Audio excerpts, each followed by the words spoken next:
सदाशिवसमारम्भां शङ्कराचार्यमध्यमाम् अस्मदाचार्यपर्यन्तां वन्दे गुरुपरम्पराम्। हरिः ओम् श्रीगुरुभ्यो नमः। हरिः ओम्। ఈ రోజు మనం ప్రశ్నోపనిషత్తు సారాంశం చూద్దాం. శంకర భగవత్పాదులు రాసిన భాష్యాల్లో, ఉపనిషత్ భాష్యాల్లో ప్రశ్నోపనిషత్తు ఒకటి. ఈ ఉపనిషత్తు అధర్వణ వేదానికి చెందినది. ముండకోపనిషత్తు, మాండూక్యోపనిషత్తు, కైవల్యోపనిషత్తు ఇవి ఈ వేదానికి చెందినవి. ముండకోపనిషత్తును సంహితోపనిషత్ అని, ప్రశ్నోపనిషత్తును బ్రాహ్మణోపనిషత్ అని అంటారు. సంహితోపనిషత్తు వేద పూర్వభాగంలో వస్తే, బ్రాహ్మణోపనిషత్తు వేద అంతభాగంలో వస్తుంది. సాధారణంగా బ్రాహ్మణోపనిషత్తును సంహితోపనిషత్తు మీద వ్యాఖ్యానంగా పరిగణిస్తారు. ఈ విధంగా ప్రశ్నోపనిషత్తును ముండకోపనిషత్తుకు వ్యాఖ్యానం అని చెప్పవచ్చు. ప్రశ్నోపనిషత్తుకు ఆ పేరు ఎలా వచ్చింది? ఈ ఉపనిషత్తు కూడా గురు శిష్యుల సంవాద రూపంలో ఉంటుంది. గురువు పిప్పలాద ఋషి. ఆయనను 6 శిష్యులు ప్రశ్నలు వేయడం వల్ల ప్రశ్నోపనిషత్తు అనే పేరు వచ్చింది. ప్రశ్నలు అంటే జవాబులు కూడా ఉంటాయని అర్థం చేసుకోవాలి. ఒక్కొక్క శిష్యునితో గురువు యొక్క సంవాదం ఒక్కొక్క అధ్యాయంగా ఇందులో వచ్చింది. అందువల్ల ఇందులో 6 అధ్యాయాలున్నాయి. అన్ని అధ్యాయాల్లోనూ గురువు ఒక్కరే, పిప్పలాదుడు. శిష్యులు మారుతారు. శిష్యుల పేర్లు ఆయా అధ్యాయాల్లోకి వెళ్ళినప్పుడు చూద్దాం. ఈ 6 అధ్యాయాల్లో మొత్తం కలిపి 67 మంత్రాలున్నాయి. అందువల్ల ఈ ఉపనిషత్తు కొంచెం పెద్ద ఉపనిషత్తు అనే చెప్పవచ్చు. ఇంకా శాంతి పాఠం దగ్గరికి వచ్చేసరికి ఒక్కొక్క వేదానికి ఒక్కొక్క శాంతి పాఠం ఉంటుంది. అధర్వణ వేదానికి ఉన్న శాంతి పాఠం ఓం భద్రం కర్ణేభిః శృణుయామ దేవాః భద్రం పశ్యేమాక్షభిర్యజత్రాః స్థిరైరంగైతుష్టువాగుంసస్తనూభిః వ్యసేమ దేవహితం యదాయుః స్వస్తి న ఇంద్రో వృద్ధశ్రవాః స్వస్తి నః పూషా విశ్వవేదాః స్వస్తి నస్తాక్షో అరిష్టనేమిః స్వస్తి నో బృహస్పతిర్దదాతు. ఓం శాంతి శాంతి శాంతి. ఈ శాంతి పాఠం సారాంశం మాత్రం చూద్దాం. దీని ద్వారా శిష్యుడు 2 వరాలు కోరుతున్నాడు. 2 వేదాంత అధ్యయనానికి తోడ్పడే వరాలు. జ్ఞాన యోగ్యత ప్రాప్తి మొదటి వరం. వేదాంత అధ్యయనం చేయాలంటే శ్రవణ మనన నిధిధ్యాసనలు చేయాలి. అంటే ఇవి చాలా దీర్ఘకాలం చేయాలి. దానికోసం దీర్ఘాయుష్షు కావాలి. అందులోనూ వేదాంతానికి రావడమే చాలా ఆలస్యంగా రావడం జరుగుతుంది. వ్యసేమ దేవహితం యదాయుః. ఆయురారోగ్యాభివృద్ధిరస్తు అని దీవిస్తారు కదా, అలా దీర్ఘాయుషుతో పాటు మంచి ఆరోగ్యం కూడా ఉండాలని కోరుకుంటున్నాడు శిష్యుడు. ఆరోగ్యంలో ఒక శారీరక ఆరోగ్యం మాత్రమే కాదు, అన్ని అంగాలు విద్యను అందుకునేటట్టుగా ఉండాలి, చురుగ్గా ఉండాలి. చెవులతో మంచి విషయాలు వినాలి, కనులతోటి మంచి దృశ్యాలు చూడాలి. ఇంకా 2 ప్రబంధ నివృత్తి. ఆత్మజ్ఞానం పొందేటప్పుడు ఆటంకాలు లేకుండుగాక అంటున్నాడు. స్వస్తి న ఇంద్రో వృద్ధశ్రవాః. ఇంద్రుడు, సూర్యుడు, గరుత్మంతుడు, బృహస్పతి మాకు శుభాన్ని కలుగజేయాలి. విహంగ వీక్షణం. ఇప్పుడు ఉపనిషత్తులోకి అడుగు పెడదాం. 6 అధ్యాయాల్లో మొదటి 4 ఆత్మానాత్మ వివేకం చేస్తాయి. అనాత్మ అంటే శరీరత్రయం, ఆత్మ అంటే శరీరత్రయ విలక్షణంగా ఉన్న చైతన్య తత్వం. కాకపోతే ఇంత స్పష్టంగా ఈ ఆత్మానాత్మ వివేకాన్ని ఈ ఉపనిషత్తు వివరించలేదు. పరోక్షంగా వీటి భావం శరీరత్రయ విలక్షణ ఆత్మ వివేకం. 6 అధ్యాయాల వివరాలు ఈ విధంగా ఉన్నాయి. మొదటి అధ్యాయం స్థూల శరీర ప్రధానంగా ఉంది. ఇంకా 2-3 అధ్యాయాలు సూక్ష్మ శరీర ప్రధానంగా ఉన్నాయి. 4వ అధ్యాయం కారణ శరీరం ప్లస్ ఆత్మ ప్రధానంగా ఉంది. 5వ అధ్యాయం ఓంకార ఉపాసన క్రమముక్తి కోసం. 5వ అధ్యాయంలో ఓంకార ఉపాసన క్రమముక్తి కోసం వస్తుంది. 6వ అధ్యాయం బ్రహ్మ ప్రతిపాదనం షోడశ కళా పురుషుడు ద్వారా. ఇప్పుడు అధ్యాయం 1 చూద్దాం. స్థూల శరీర ప్రధానం ఈ అధ్యాయం. ఇందులో 16 మంత్రాలున్నాయి. ఈ అధ్యాయంలో శిష్యుని పేరు కబంధి కాత్యాయన. ఈ శిష్యుడు పిప్పలాద ఋషిని సృష్టి ప్రకరణ గురించి అడిగాడు. ఇమా ప్రజాయంతైతి, ఈ ప్రాణికోటి ఎక్కడి నుంచి పుట్టింది అని అడిగాడు. దీనికి జవాబుగా సృష్టి ప్రకరణం వస్తుంది. అది చివరికి స్థూల శరీర సృష్టికి దారితీస్తుంది. ఇందులో మిథునాత్మక సృష్టి గురించి వస్తుంది.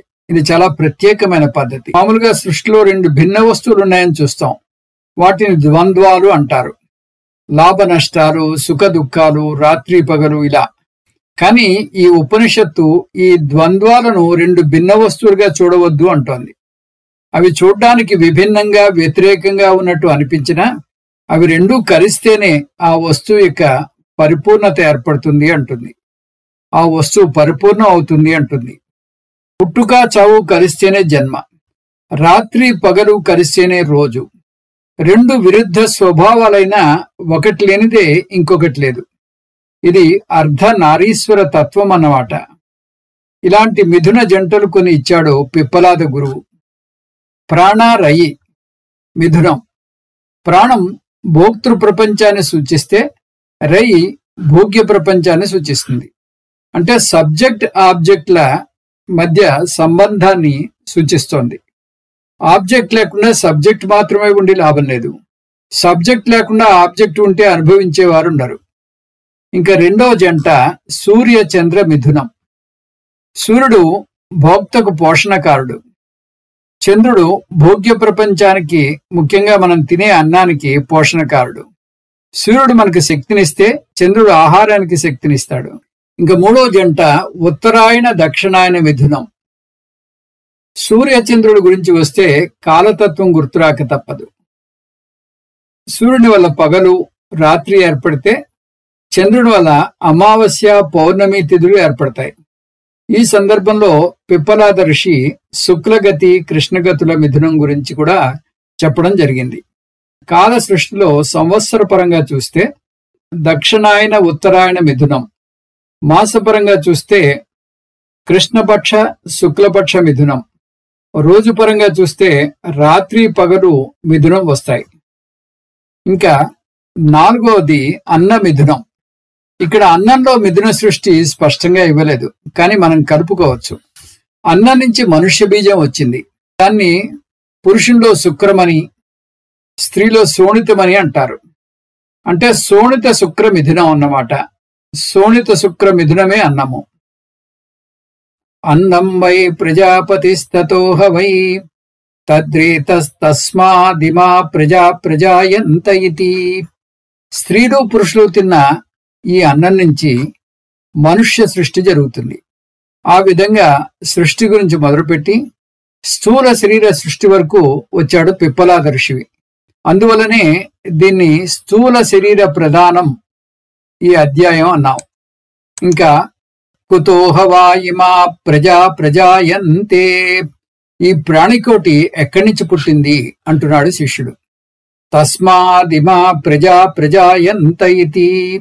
ప్రజాపతి నుంచి ప్రజా సృష్టి వస్తుంది. అనేక దశల తర్వాత చివరికి ప్రజా సృష్టి వస్తుంది. ఇక్కడ ఒక విషయానికి మనం గమనించాలి. పిప్పలాద ఋషి మిథున సృష్టి గురించి చెప్పినప్పుడు భగవంతుడు సృష్టించాడు అనలేదు. భగవంతుడు మిథునమయ్యాడు అంటున్నాడు అడుగడుగున. సంవత్సరో వై ప్రజాపతి, మాసో వై ప్రజాపతి, అహోరాత్రో వై ప్రజాపతి, అన్నం వై ప్రజాపతి.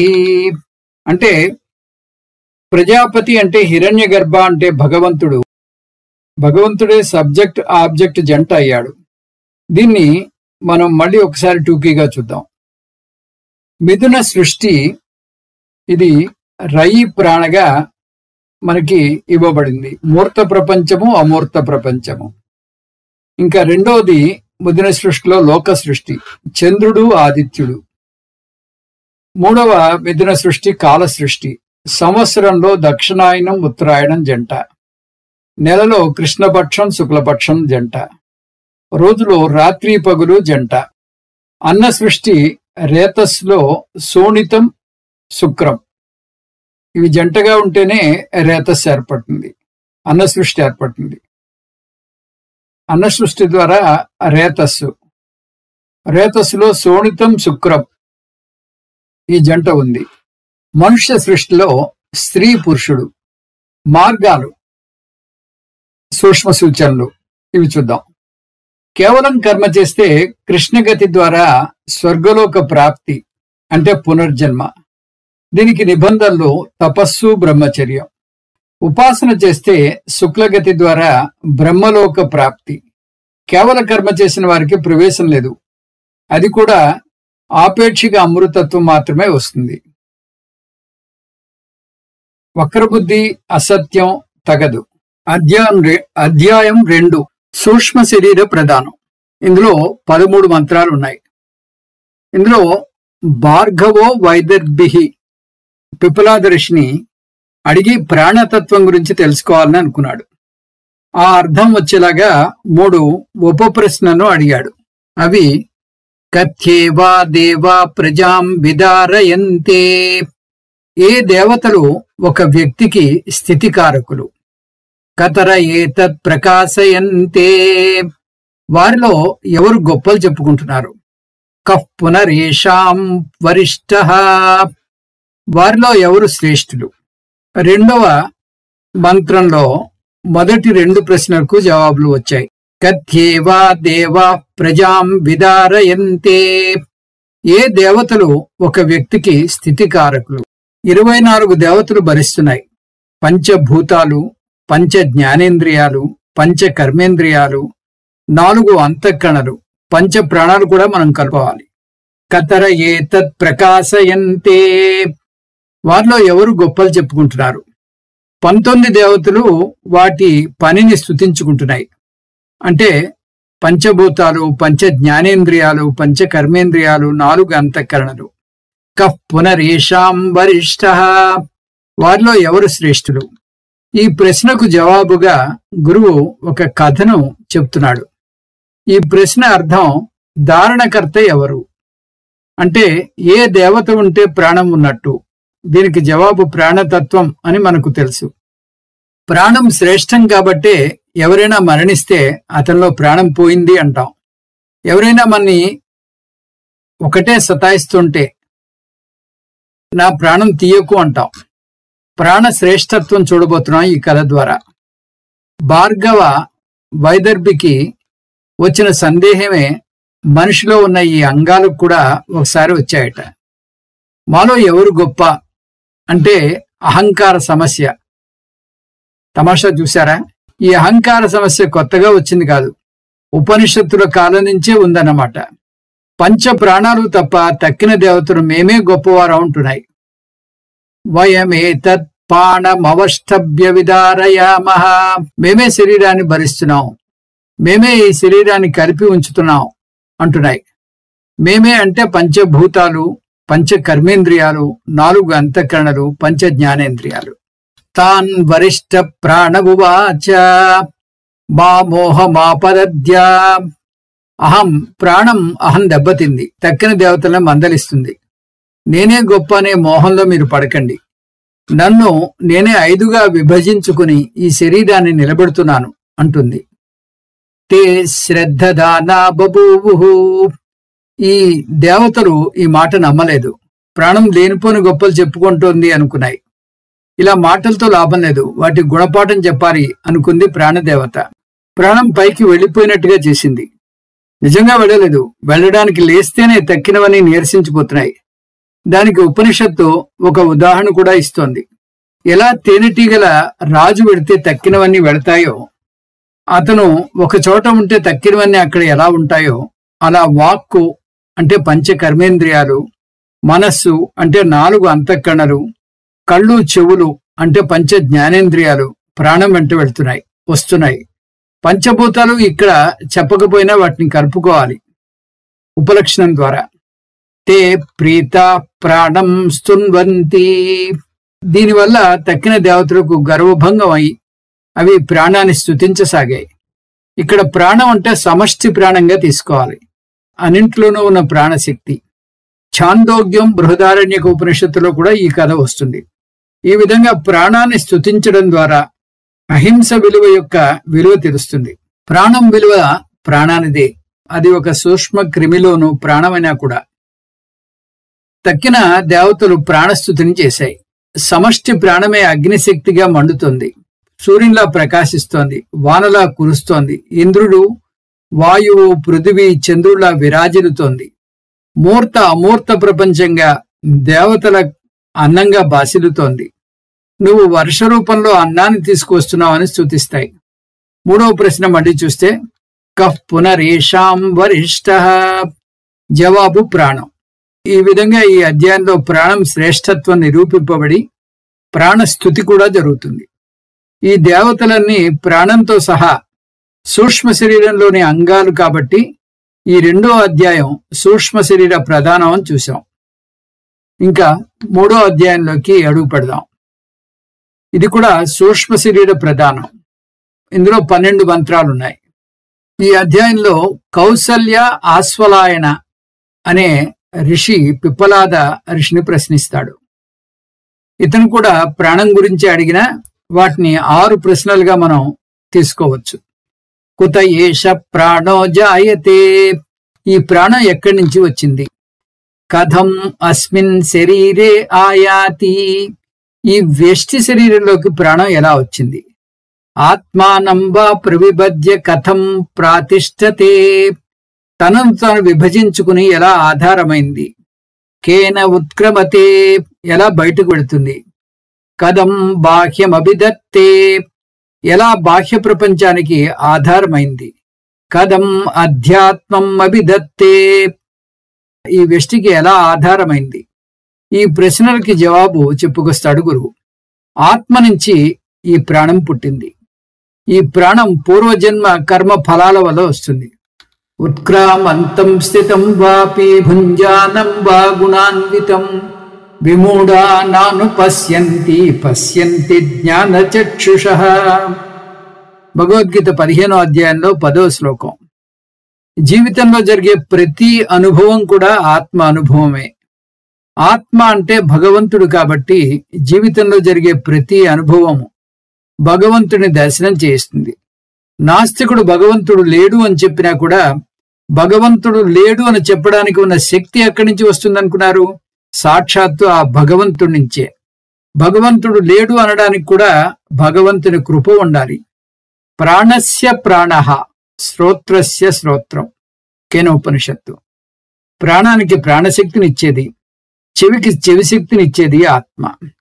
ఆత్మన ఏష ప్రాణో జాయతే యదైష పురుషే ఛాయ. ఆత్మ నుంచి ప్రాణం పుట్టింది అని చెప్పే సందర్భంలో ఒక అద్భుతమైన మాట వేసింది ఉపనిషత్తు. పురుషుని వల్ల ఏర్పడిన నీడలాగా ఆత్మ నుంచి ప్రాణం పుట్టింది అంటోంది. ఒక వ్యక్తి నిలుచున్న చోట అతని నీడ ఏర్పడుతుంది. ఛాయ అంటే నీడ.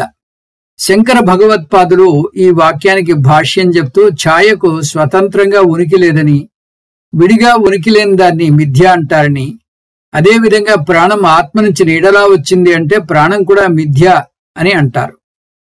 కుత ఏష ప్రాణో జాయతే. ఈ ప్రాణం ఎక్కడి నుంచి వచ్చింది? ఆత్మన ఏష ప్రాణో జాయతే యథైష పురుషే ఛాయ. ఆత్మ నుంచి ఛాయలాగా పుట్టింది. కథం అస్మిన్ శరీరే ఆయాతి. ఈ వ్యష్టి శరీరంలోకి ప్రాణం ఎలా వచ్చింది? మనోకృతేన. పూర్వజన్మ కర్మ ఫలాల వల్ల వస్తోంది. ఇప్పుడు మూడవ ప్రశ్నకు జవాబు మొదలవుతుంది. ఆత్మానం వా ప్రవిభజ్య కథం ప్రాతిష్ఠతే. తనను తాను విభజించుకుని ఎలా ఆధారమైంది? యథా సమ్రాడే వాదికృతాన్ వినియుంక్తే. సామ్రాట్ లాగా ఒక్కొక్క ప్రాణానికి ఒక్కొక్క అధికారం ఇచ్చింది.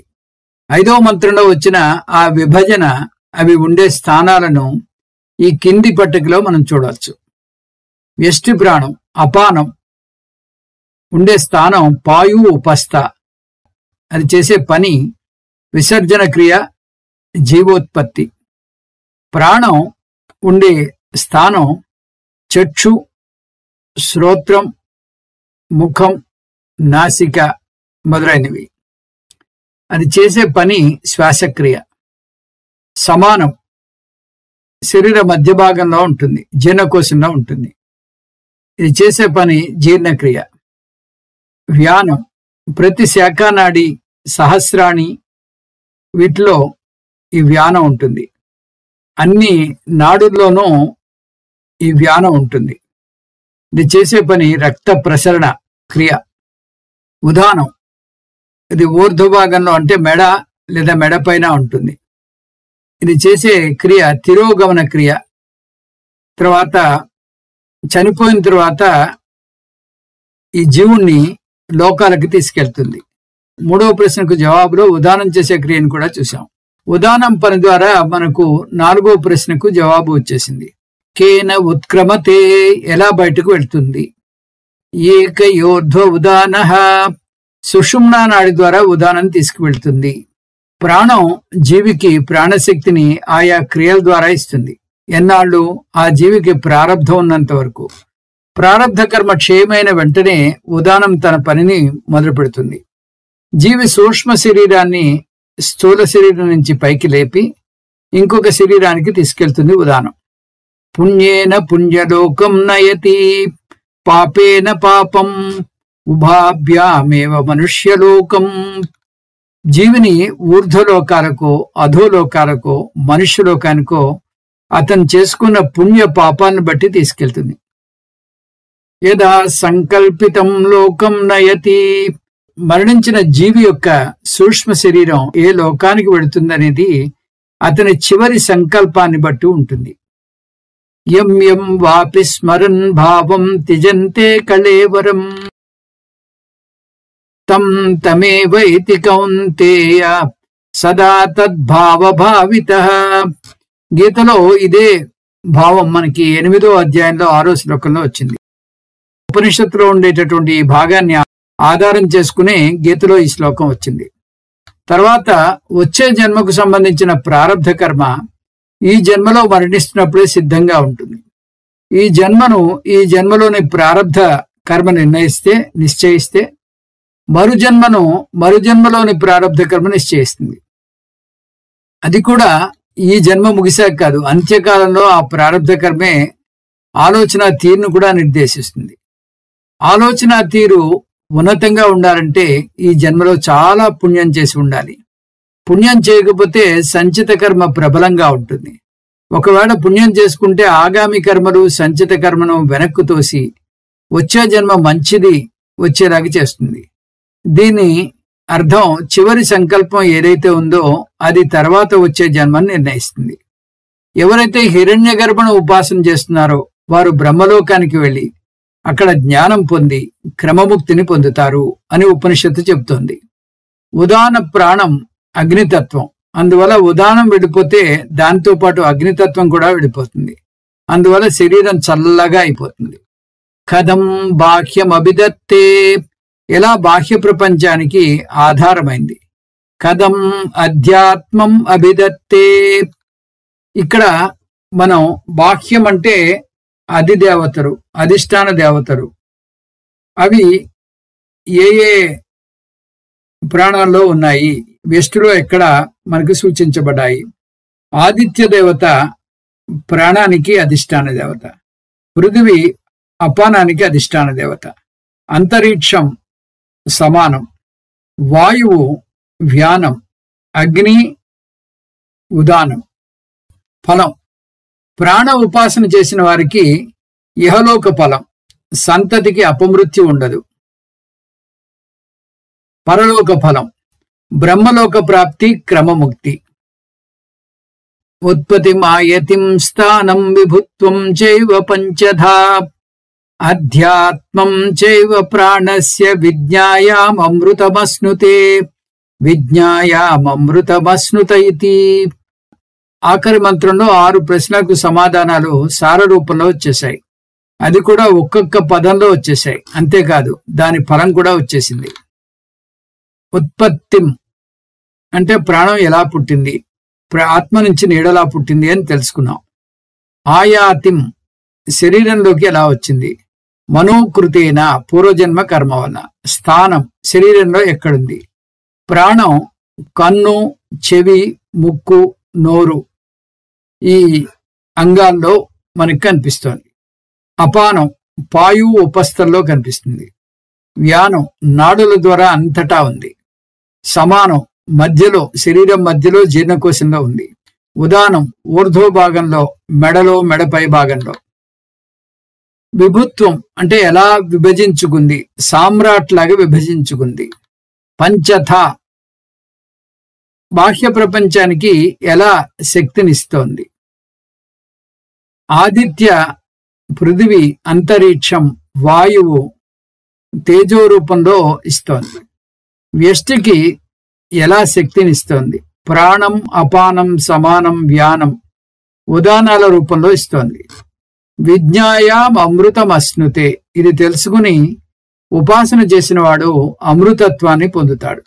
ఈ అధ్యాయంలో ప్రశ్నలు ప్రాణానికి చెందినవి కాబట్టి, ప్రాణం సూక్ష్మ శరీరానికి చెందింది కాబట్టి 3వ అధ్యాయాన్ని కూడా సూక్ష్మ శరీర ప్రధానం అని చెప్పవచ్చు.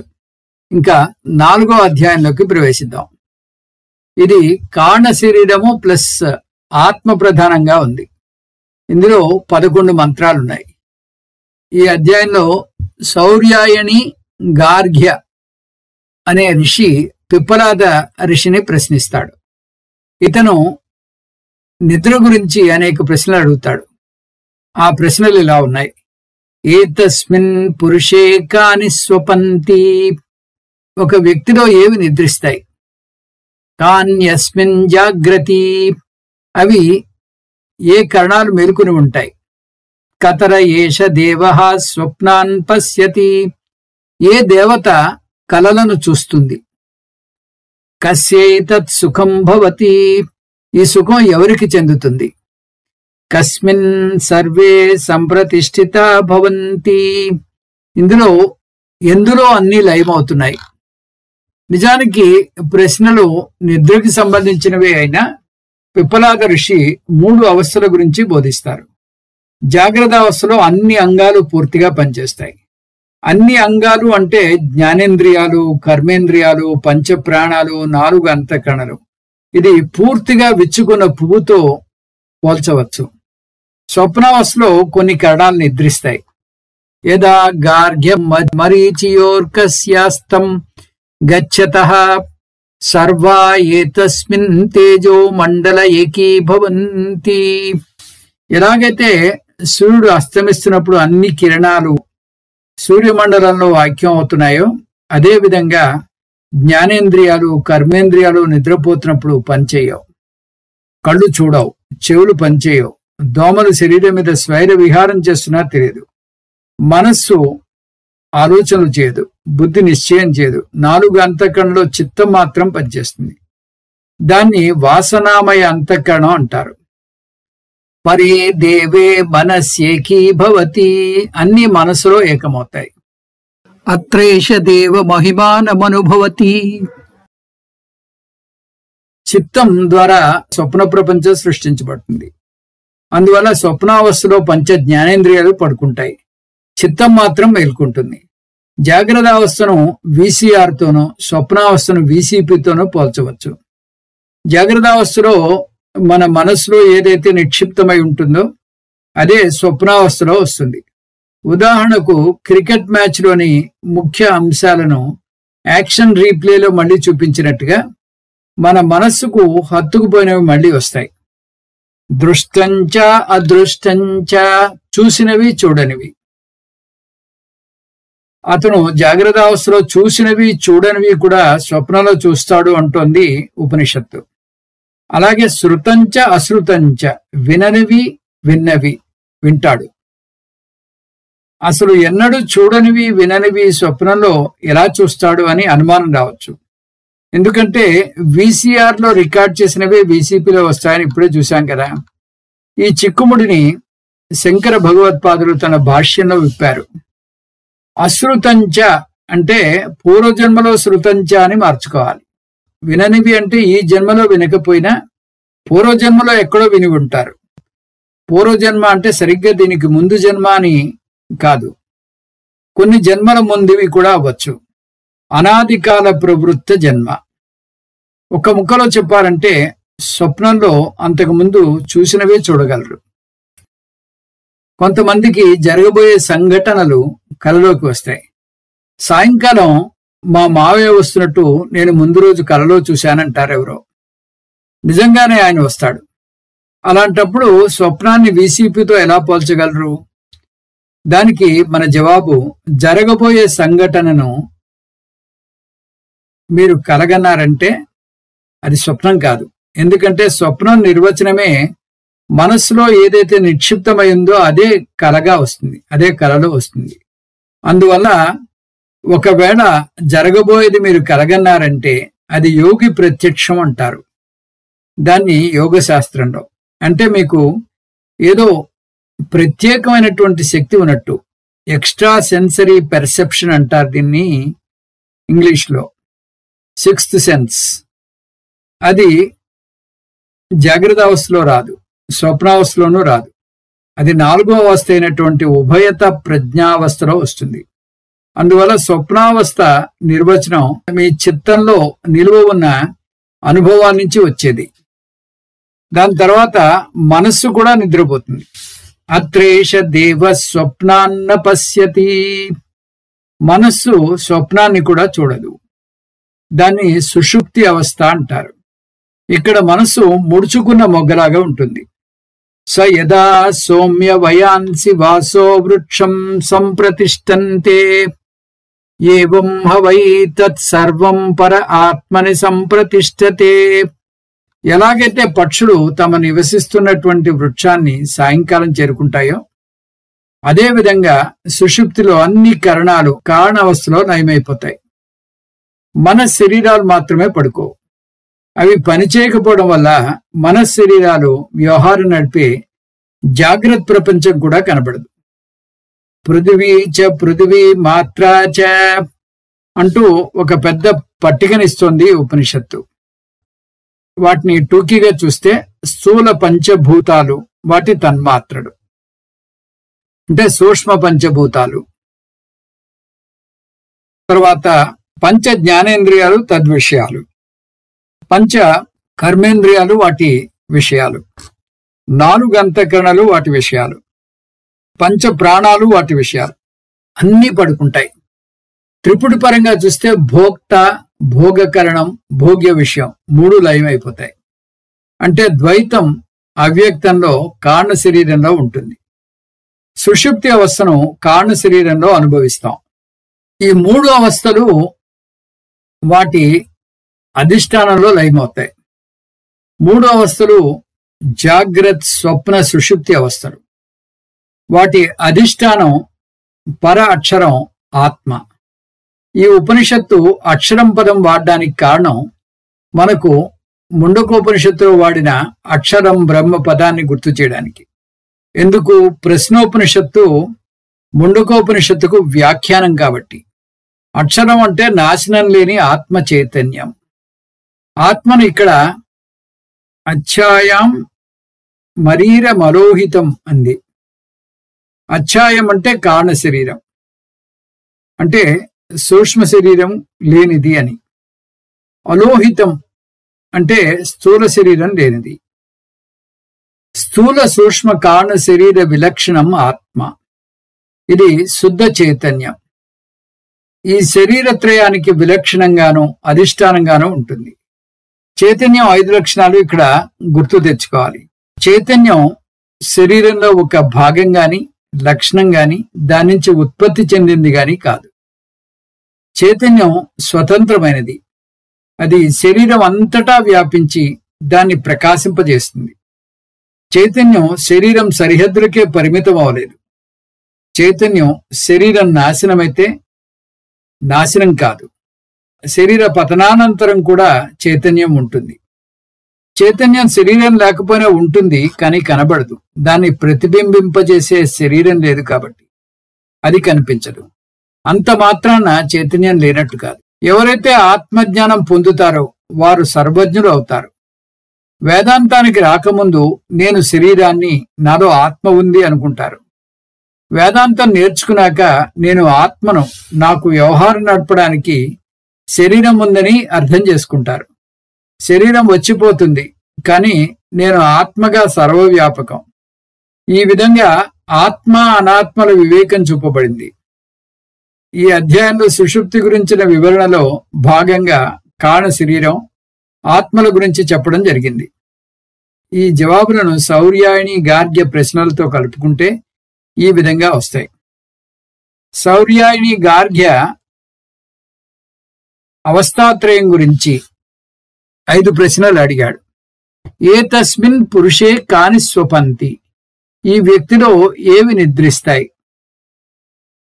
పరే దేవే మనస్యేకీభవంతి, 10 ఇంద్రియాలు, 5 జ్ఞానేంద్రియాలు, 5 కర్మేంద్రియాలు మనసులో నిద్రిస్తాయి.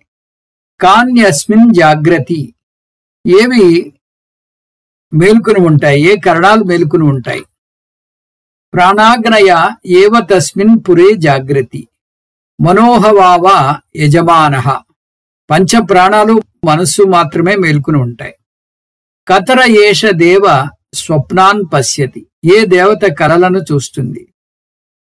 అత్రేష దేవ స్వప్నే మహిమానమనుభవతి, మహిమానమైనటువంటి మనస్సు చూస్తోంది. కస్యై తత్సుఖం భవతి, ఈ సుఖం ఎవరికి చెందుతుంది? ఏతస్మిన్ శరీరే ఏతత్ సుఖం భవతి, కారణ శరీరం లేదా ప్రాజ్ఞ సుఖాన్ని అనుభవిస్తుంది. కస్మిన్ సర్వే సంప్రతిష్ఠా భవంతి, ఎందులో అన్ని లయమవుతాయి. సర్వం పరే ఆత్మని సంప్రతిష్ఠతే, అన్ని పర అక్షర ఆత్మలో లయమైపోతాయి. అన్ని అంటే భోక్త, భోగకరణం, భోగ్య విషయం, ఫలం. ఇవి తెలుసుకున్నవాడు సర్వజ్ఞుడు అవుతాడు, సమస్తం తానే అవుతాడు. ఇంకా అధ్యాయం 5 చూద్దాం. అధ్యాయం 5 ఓంకార ఉపాసన క్రమముక్తి కోసం చెప్పబడింది. ఇందులో 7 మంత్రాలు. ఇది చాలా చిన్న అధ్యాయం. ఈ అధ్యాయంలో సేభ్య సత్యకామ అనేటటువంటి శిష్యుడు పిప్పలాద ఋషిని ప్రశ్నిస్తాడు. ఇది చాలా చిన్న అధ్యాయం. ఇందులో 7 మంత్రాలే ఉన్నాయని చూసాం. ఇతను ఓంకార ధ్యానం గురించి అడిగాడు. ఈ ఓంకార ధ్యానం అంటే ఓంకారం మీద ధ్యానం కాదు, ఓంకారాన్ని ప్రతీకగా తీసుకుని భగవంతుని మీద చేసే ధ్యానం. మనుష్యేషు ప్రాయాణంతమోంకారమభిధ్యాయీత కథమం వావసతేన లోకం జయతి. మనుష్యుల్లో ఎవరైనా మరణం వరకు ఓంకార ధ్యానం చేస్తే ఏ లోకానికి వెళ్తారు? ఓంకార ఉపాసన చేసిన వ్యక్తి క్రమముక్తి పొందుతాడు. ఓంకార ఉపాసన చేస్తే బ్రహ్మలోకానికి వెళ్ళి అక్కడ బ్రహ్మ ద్వారా ఆత్మజ్ఞానం పొంది అక్కడ మోక్షం పొందుతాడు. దాన్ని క్రమముక్తి అంటారు. ఓంకార ఉపాసన ద్వారా క్రమముక్తి పొందుతాడు. దీన్ని దశల వారీగా చెబుతాడు గురువు. అంటే ఓంకారం యొక్క ఒక్క మాత్ర మీద ఉపాసన చేస్తే ఏ దేవతలు ఏ లోకానికి తీసుకుని వెళ్తారో వస్తుంది. దాన్ని ఈ కింద పట్టికలో చూడొచ్చు. ఇలా ఒక్కొక్క మాత్రగా ఉపాసన చేయకూడదంటారు. అలా చేస్తే అది అంగవైకల్య ఉపాసన కిందకి వస్తుంది. ఇంకా అకారం వ్యష్టిలో విశ్వగాను, సమష్టిలో విరాట్గాను మనకి ప్రకటితమవుతుంది. ఇది ఏకమాత్ర సంఖ్య. ఇది ఋగ్వేదానికి సూచిస్తుంది, భూలోకాన్ని సూచిస్తోంది. భూలోకమే మనుష్యలోకం. అకార ఉకారాలు తేజస్సుని వ్యష్టిలో సూచిస్తే సమష్టిలో హిరణ్య గర్భుణ్ణి సూచిస్తున్నాయి. ఇది ద్విమాత్ర సంఖ్యతో కూడింది. యజుర్వేదాన్ని సూచిస్తోంది. లోకాల్లో భువర్లోకాన్ని సూచిస్తోంది. ఈ భువర్లోకానికే సోమలోకం అని మరొక పేరు. అకార ఉకార మకారాలు వ్యష్టిలో ప్రాజ్ఞుణ్ణి సూచిస్తాయి, సమష్టిలో ఈశ్వరుని సూచిస్తున్నాయి. మాత్రలో త్రిమాత్రగా ఉంది. వేదం అకార ఉకార మకారాలు సామవేదాన్ని సూచిస్తున్నాయి. అకార ఉకార మకారాలు సువర్లోకం లేదా బ్రహ్మలోకాన్ని సూచిస్తున్నాయి. మనుష్యేషు ప్రయాణ అంతమోంకారమభిధ్యాయీత కథం వా వసతేన లోకం జయతీతి. మనుష్యుల్లో ఎవరైనా మరణం వరకు ఓంకార ధ్యానం చేస్తే ఏ లోకానికి వెళ్తారు? భూలోక, భువర్లోక, సువర్లోకాలకు వారు చేసిన ఉపాసన బట్టి వెళ్తారు. అధ్యాయం 6. ఇది ఆఖరి అధ్యాయం. బ్రహ్మ ప్రతిపాదనం, షోడశ కళా పురుషుడు యొక్క వర్ణన. ఇందులో 8 మంత్రాలున్నాయి. ఇందులో సుకేశ భారద్వాజ అనే పేరు గల శిష్యుడు పిప్పలాద ఋషిని ప్రశ్నిస్తాడు. అతను షోడశ కళపురుషుని గురించి అడుగుతాడు. క్వాసౌ పురుష, ఆ పురుషుడు ఎక్కడున్నాడు? పరోక్షంగా అడిగిన ప్రశ్న. షోడశ కలం పురుషవేత్త, 16 అంగాలు గల పురుషుడు తెలుసా అని అడుగుతాడు. క్వాసౌ పురుష, ఆ పురుషుడు ఎక్కడున్నాడు? ఇహైవ అంతఃశరీరే, ఈ అంతఃకరణలో ఉన్నాడు. పరోక్షంగా అడిగిన ప్రశ్న. షోడశ కళా పురుషం వేత్త, 16 అంగాలు గల పురుషుడు తెలుసా? షోడశ కలం అంటే సృష్టి మొత్తం వస్తుంది. సృష్టిని 16 తత్వాలుగా విభజిస్తారు. ఆ 16 కళలు ఇవి: 1 ప్రాణం, 2 శ్రద్ధ, 3 ఆకాశం, 4 వాయువు, 5 అగ్ని, 6 నీరు, 7 భూమి, 8 ఇంద్రియాలు, 9 మనస్సు, 10 అన్నం, 11 వీర్యం, 12 తపస్సు, 13 మంత్రాలు, 14 కర్మ, 15 లోకాలు, 16 లోకాలలో పేర్లు. ఇంకో విధంగా చూస్తే సృష్టిని 16 తత్వాలుగా చూపిస్తోంది. అందువల్ల షోడశ కళాపురుషుడు అంటే మొత్తం సృష్టిని తన శరీరంగా కల భగవంతుడు అని అర్థం. దీనికి జవాబుగా పిప్పలాద ఋషి పరంబ్రహ్మను అధ్యారూప అపవాద పద్ధతి ద్వారా వివరిస్తాడు. అధ్యారూప అపవాదం, దీన్ని 4 దశల్లో చూస్తాం. మొదటి దశలో జగత్తు కార్యం, రెండో దశలో బ్రహ్మ ఈ జగత్తుకు కారణం, ఇది అధ్యారూపం. మూడో దశ కార్యానికి కారణం లేకుండా విడిగా ఉనికి లేదు, అందువల్ల జగత్తు మిథ్యా నామరూపం మాత్రమే. 4వ దశ కార్యం జగత్తు లేకపోతే కారణానికి కారణత్వ హోదా లేదు, కారణం లేదు అనకూడదు, ఇది అపవాదం. అంటే బ్రహ్మ కార్యకారణ విలక్షణం. జగత్తు గుణం మాత్రమే. జగత్తును మిథ్యగా కొట్టివేస్తే నిర్గుణ బ్రహ్మ అవుతుంది. నిర్గుణ బ్రహ్మను ఇక్కడ అకలహ అని చూస్తాం. ప్రపంచానికి విడిగా ఉనికి లేకపోతే అది మిథ్య అవుతుంది. మిథ్యా జగత్తు ఉన్నా లేనట్టే అని అర్థం. షోడశ కళాపురుషుడే నిష్కళం బ్రహ్మ, విశ్వమే విష్ణువు. విష్ణు సహస్రనామంలో వచ్చే మొట్టమొదటి నామమే విశ్వం విష్ణువు. విశ్వమంతా అధిష్టానంగా ఉన్నది విష్ణువే. వేదాంతంలో నిర్గుణ బ్రహ్మ అంటారు. ఆ విధంగా నిర్గుణ బ్రహ్మ మాత్రమే ఉంది. గుణాత్మకమైన జగత్తు వచ్చిపోతోంది. బ్రహ్మ మిథ్యా జగద్ అధిష్టానం. ఎవరైతే ఈ బ్రహ్మతత్వాన్ని అర్థం చేసుకుంటారో, షోడశ కళ అకలం బ్రహ్మ గురించి అర్థం చేసుకుంటారో అతను జీవన్ముక్తిని పొందుతాడు. అధ్యారోప అపవాద పద్ధతి ద్వారా ఈ షోడశ కళ అకలం బ్రహ్మను వివరించాడు గురువు. ఓంకార ధ్యానం చేస్తే క్రమముక్తి పొందుతాడు, జ్ఞానం పొందితే జీవన్ముక్తిని పొందుతాడు, తర్వాత విదేహముక్తిని పొందుతాడు. ఇక్కడితో 6 శిష్యుల ప్రశ్నలు జవాబులు ముగిశాయి. పరం పారం తారయసీతి. 6 ఇప్పుడు గురువు దగ్గరకు కలిసి వచ్చి ఆయనకు నమస్కారం చేసి, మీరు మమ్మల్ని సంసారం నుంచి కాపాడారు అన్నారు. నమ పరమఋషిభ్యో నమ పరమఋషిభ్యః. వారి గురువైన పిప్పలాద ఋషికే కాకుండా మొత్తం ఋషి పరంపరకే నమస్కారాలు పెట్టారు. దీంతో 6వ అధ్యాయం కూడా అయిపోయింది. ఇంకా దీంట్లో ముఖ్యమైనటువంటి మంత్రాలు అధ్యాయం 3లో 3, 7, 10, అధ్యాయం 4లో 10, 11, అధ్యాయం 6లో 5, 6, 7, 8. ఇప్పుడు ఈ ప్రశ్నోపనిషత్తులో 8 ప్రశ్నలు వేసుకుని ఆ 8 ప్రశ్నలకు సమాధానాలు రాబడదాం. ఇప్పుడు 8 ప్రశ్నలతో ఈ కేనోపనిషత్తు విహంగ వీక్షణం చేద్దాం. 8 అంశాల్లో మొదటి అంశం, ఈ ప్రశ్నోపనిషత్తు ఏ వేదానికి చెందినది? ఇది అధర్వణ వేదానికి చెందినటువంటి ఉపనిషత్తు. రెండో ప్రశ్న, దీని శాంతి పాఠం. ఓం భద్రం కర్ణేభి శృణుయామ దేవాః అనేటటువంటి శాంతి పాఠం. 3, దీని పేరు వెనుక ఉన్న కారణం.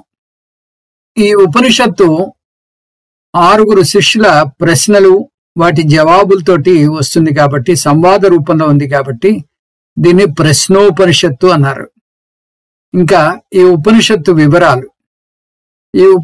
వివరాలు చూసినట్టయితే ఇది కొంచెం పెద్ద ఉపనిషత్తు.